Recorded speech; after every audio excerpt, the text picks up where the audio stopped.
Welcome to Takeover, the most underrated sports debate show on YouTube. Make sure you like and subscribe for that weekly content.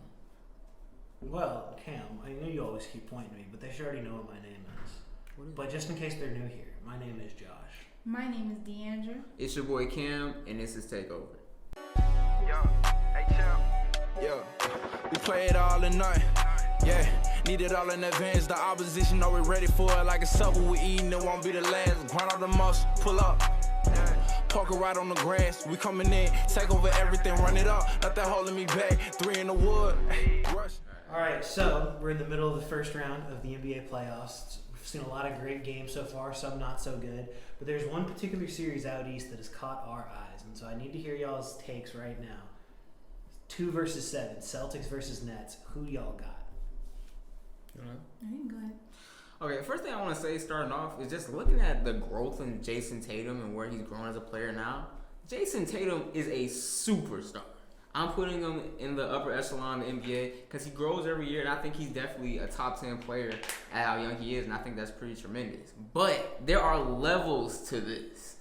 And I can't have the right mind betting against Kyrie and KD on the same team. You look at the box score of Game 1. I feel like Boston threw their hardest punch at the Nets. Tatum had 31, Horford 20, Marcus Smart 20, Jaylen Brown 23.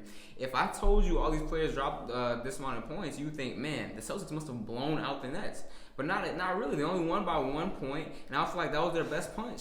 And KD had an off night as well, where he shot more than he actually made. And Kyrie played well too.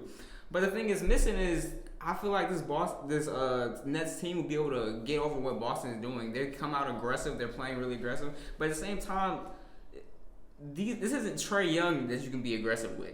Kevin Durant is a 7-foot player. Okay, he's seen worse, and he doesn't gonna fold. He's 7 feet tall. So I'm gonna take the offense over defense. I think Seth Curry will arrive, especially on the home game that Brooklyn gets to play. Give me the Nets in 7.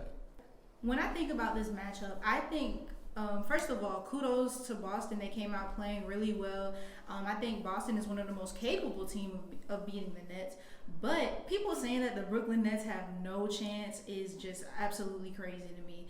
When you look at the Celtics, their defense and their offense obviously really got going. But honestly, you kind of like took the words out of my mouth, really. You look at Kevin Durant and Kyrie Irving. Kyrie Irving went crazy. And Jason Tatum had 31. You already pointed out the numbers. But I think when you look at the fact, you pair it with the fact that KD was having an inefficient night, but he still had, 20 points? And then I'm also thinking about how Seth Curry, Bruce Brown, and Drummond were not contributing as well. And it all came down to a buzzer beater after all of that. And I don't believe that KD is going to be going 9 for 24 again. And I think if KD and Kyrie get to clicking and they get it going and they can push it to a game 3, I think it could definitely difficult. I think it could be really difficult for the Celtics to go into Brooklyn with KD and Kyrie going off. I think that could be a momentum killer for Boston. Man, both of y'all sing the praises of Jason Tatum and then immediately pick against him? I don't understand that. It's Kevin Durant. It's Kevin Durant, but you know what? Hear me out. Okay. Maybe it's someone else's turn. I'm looking at this matchup, and I'm telling you right now, I'm picking Boston. I think in the playoffs, defense matters more than anything. I think all these teams obviously are relatively good scoring teams, especially these two. They were 9 and 10 offensive rating in the regular season. The big discrepancy comes down to defense. The Boston Celtics were first in the league in defensive rating, which is the amount of points you give up per 100 possessions. The Nets were 20th, and I thought it was lower because I didn't realize that they had a bit of a better defense as the season went on. So the fact of the matter is, because of that, I'm more leaning Celtics because I'm still a believer in defense. And then the other part of it is, I just feel like the Celtics' depth is going to matter a little bit more in this series because, Kevin Durant, if you saw, they lose when he doesn't have a super great game, and when Kyrie doesn't have a super great game. You talked about Bruce Brown and Seth Curry and Andre Drummond. If you're relying on Andre Drummond to produce for your team in 2022 to win in the playoffs, there is a major flaw in your roster building, and I think that needs to be addressed. But when you look at the Celtics, they've got guys like Marcus Smart, who's the defensive player of the year, and not to mention he averaged 6 assists this year. So So he's a very good playmaker with the ball in his hands. Al Horford is the quintessential gap filler who is willing to basically do anything on a basketball court. Derek White is a very ignitable scorer off the bench, and he plays ferocious defense.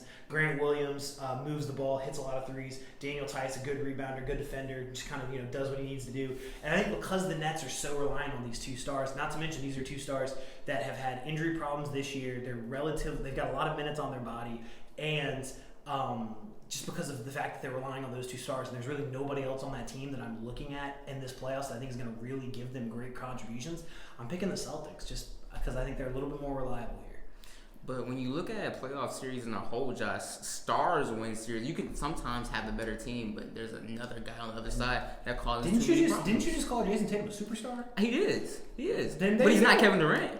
I mean, he's not Kevin Durant, but they held Kevin Durant to 9 of 24 shooting. I'm just saying they don't do it again. I think we should also factor in the fact that they ain't gonna do it again.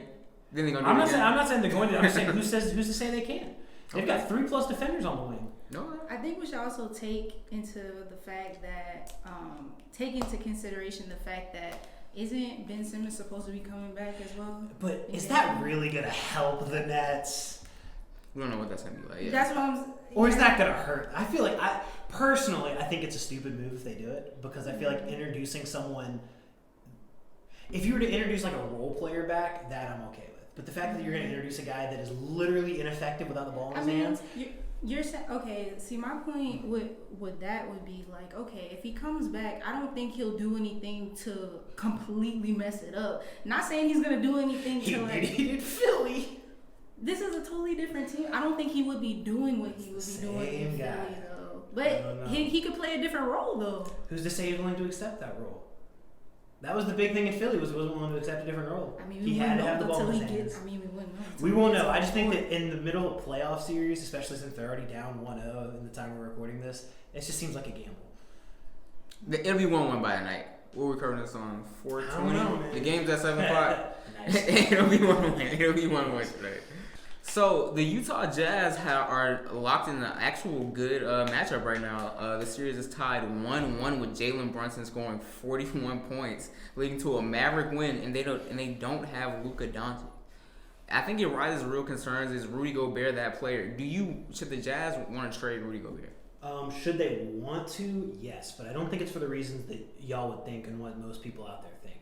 I have seen a lot of people try to make the claim that Rudy Gobert is not as good of a defender as his reputation says, that he's almost a negative player, and that he's overhyped basically. I think that's very wrong, because I feel like it's more of a failure of the organization behind him.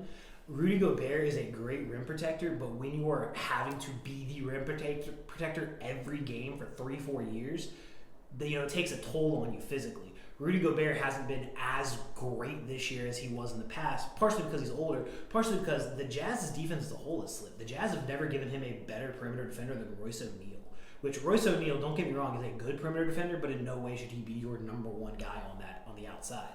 So the Utah Jazz, not only have they put him in a defense where it's like you are literally the planet that we're revolving around and you do everything. On offense, he seems a little miscast because the Jazz don't run as many ball screens as you would want them to. Rudy Gobert is very effective. If he's rolling to the rim, he can use his length, his size to get some easy layups. And I saw a stat out there, I don't know how accurate it is because it was on Instagram, but Donovan Mitchell averaged 2 passes to Rudy Gobert per game.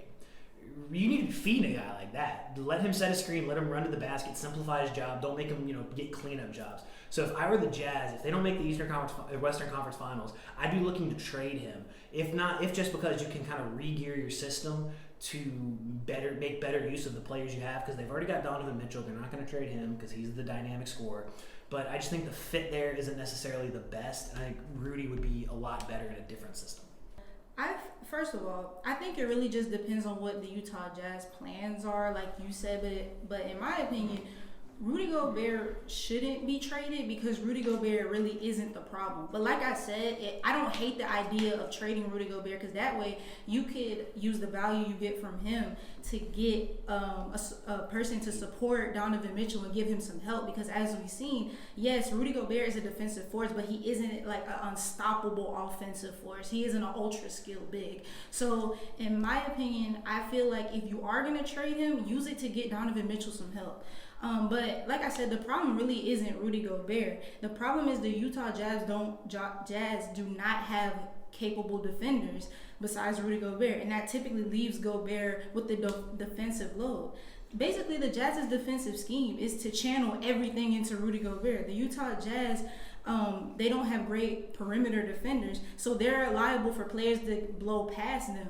So in that situation, the scheme is really just, okay, we can let players drive into the paint and blow past our perimeter defenders because it'll just go to Rudy. But that doesn't work against playoff teams. And I think maybe the key to restructure is to restructure, maybe get some better defenders or better players on your team to replace players such as Joe Ingles, Eric Pascal, and get players like wing defenders that can also stretch the floor, maybe like players like maybe Lou Dort or Dylan Brooks and players like that. And if they aren't going to do that, then I believe the next best thing would be to go get some help for Donovan Mitchell, like I said. I mean, all the things you guys said about Rudy Gobert is true. You know, he's a 3-time Defensive Player of the Year, but nobody wants to bring that up. And he's on the wrong side of a lot of dunks because they're blowing past their man, and Rudy's somehow stuck under the You always step up. Eventually, you'll get caught. Yeah, and when you play defense, I mean, it's supposed to happen. But I think the problem is a trust problem, and I think Donovan Mitchell and Quinn Snyder are a bit of that problem as well. Everyone wants to go small to beat the Jazz. That seems like the theme. Let's go small and make Rudy Gobert defend the perimeter. The perimeter defense thing can be a problem because, you know, Rudy can't necessarily guard a guard.